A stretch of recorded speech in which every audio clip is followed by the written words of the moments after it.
అందరికీ నమస్కారం అండి. ఈ కాలంలో బంధువులు, బంధుత్వాలు అన్నికన్నీ తెగిపోయినాయి. ఉన్నాయి. కానీ 70% మాత్రమే ఉంది. 30% వరకు డిస్మాంటిలింగ్ అయితేనే ఉంది. మెల్లిమెల్లిగా ఇలాగే 30 to 70 వరకు మొత్తం డిస్మాంటిల్ అయిపోతే 30 ఉంటుంది. ఇప్పుడు బంధుత్వం, బంధాలు అనేది ఉండదు, తగ్గిపోతుంది.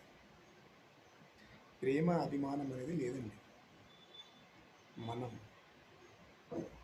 ఆ కాలంకి వెళ్తే, తాతల కాలానికి వెళ్తే చుట్టాలు ఎలా ఉండేది?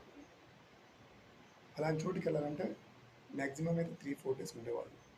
ఇప్పుడు జస్ట్ టైం 5 నిమిషాలు, అటు ఇటు 1 hour, అటు ఇటు 1 day లాస్ట్. వెళ్ళామా, బయట ఇచ్చామా, వెళ్ళిపోయాము. ఆ కాలంలో అప్పుడు బస్సులు అనేది లేవు, తక్కువ ఉండేది. కాబట్టి బంధుత్వం, బంధాల మీద ప్రేమ, అభిమానం ఎక్కువ ఉండేది. కొంచెం దయచేసి బంధుత్వాలకు, బంధాలకు రెస్పెక్ట్ ఇచ్చి, ఏది పగలు, కుతంత్రాలు, కుట్రలు ఏది ఉన్నా దూరం పెట్టి పార్ట్ 1 పెట్టేసి పార్ట్ 2కి వచ్చేయండి. అందరూ కలిసిమెలిసి ఉంది.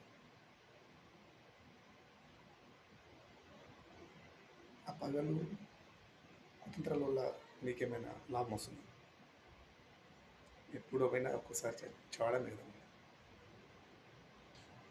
దానివల్ల ఏమైనా సాధించగలుగుతున్నావా? అది ఉండని ఒక సైడ్ మాత్రం, రెండో సైడ్ ప్రేమ, అభిమానం ఉండాలి. ప్లీజ్ అందరూ కలిసిమెలిసి ఉంటేనే ఆ ఫుల్ఫిల్ ఫీలింగ్ అనేది, ఆ ఫ్యామిలీ ఉమ్మడి కుటుంబం అనేది చాలా చాలా రెస్పెక్ట్గా ఉంటుంది. బతికిన నాళ్ళు కొన్ని రోజులైనా ఆ టైం అనేది సూపర్. సరే మీరు చూడండి, ఏది పగలు, కుతంత్రాలు ఉన్నా సైడ్కి పెట్టేసి మెల్లిగా అందరు కలిసి బంధుత్వం, బంధాలతో మంచిగా ఉండదు. ఒక్కొక్కరి ఇంట్లో ఎలా ఉందంటే బాబాయ్తో మాట్లాడరు, వదినతో మాట్లాడరు, దగ్గర ఎవ్వరి బంధుత్వంతో మాట్లాడరు, దూరం బంధుత్వాలు అది కూడా ఉంటుంది. పార్ట్ 3 దూరం బంధుత్వం కూడా ఉండాలి. అది ఎంతకైనా